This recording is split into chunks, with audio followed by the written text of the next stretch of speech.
l'Assemblée a rejeté. La discussion continue. Sanou John, vous avez la parole.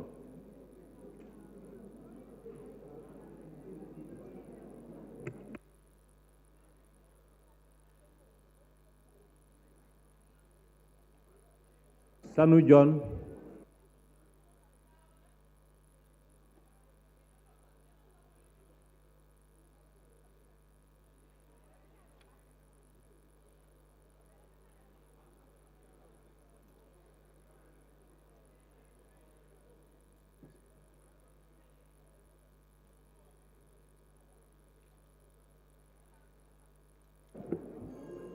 Monsieur le Président, Monsieur le Ministre,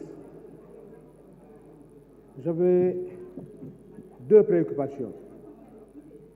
Et cette préoccupation, j'aurais aimé que le Président de la Commission des lois me réponde par rapport à une disposition du règlement intérieur. Uniquement. Monsieur le Ministre, je constate chaque fois, Monsieur le Président, qu'il y a l'absence de deux vice-présidents dans la salle, on suspend la séance pour faire revenir les deux vice-présidents. Ça, c'est le règlement intérieur. Monsieur le Président, dans les articles 29 et 43, la présence du gouvernement est obligatoire. L'article 29 dit « Les membres du gouvernement assistent aux séances de la commission. Ils sont entendus quand ils le demandent. Ils fournissent verbalement ou par écrit les renseignements qui leur sont demandés par la commission sur les affaires de leurs compétences. » L'article 43. Par rapport au dernier paragraphe, l'exécutif doit être tenu informé de l'ordre du jour des travaux des commissions de l'Assemblée nationale. Pendant les sessions et hors sessions, son représentant doit assister obligatoirement aux séances de commission.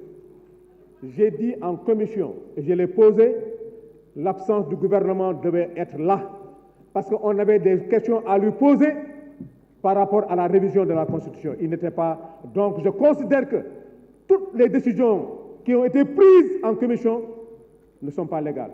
Sur ce, je demande que ça soit ajourné. Monsieur le ministre, l'exposé des motifs qu'on nous a envoyés, c'est éviter des troubles politiques. Les troubles ont commencé.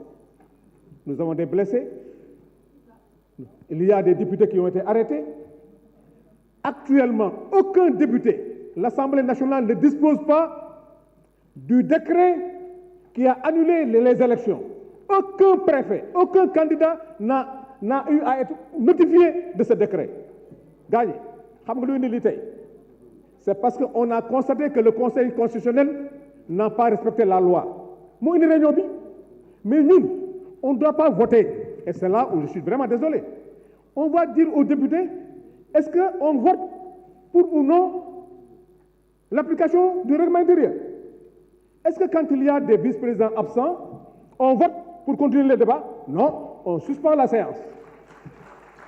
Aujourd'hui, Monsieur le Président de la Commission, je vous demande, quand vous aurez à me répondre, de me parler, de me dire dans le règlement intérieur cette notion d'urgence. Cette notion d'urgence que vous avez évoquée, dites-moi l'article qui en parle.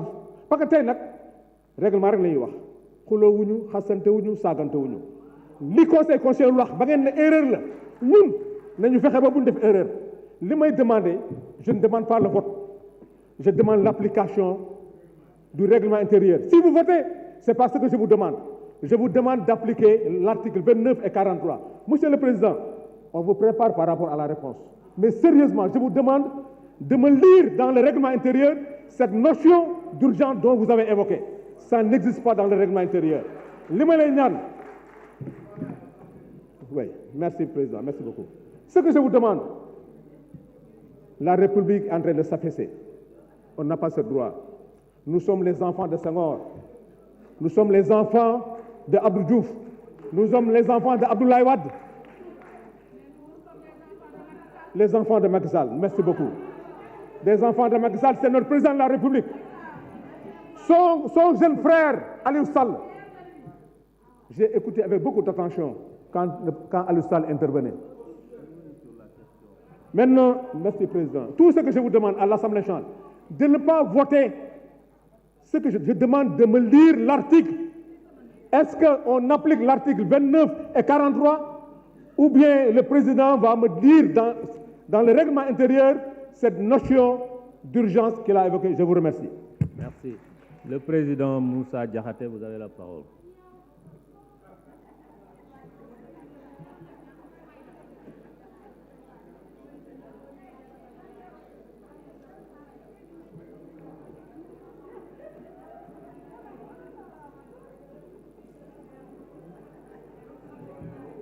Merci, Monsieur le Président.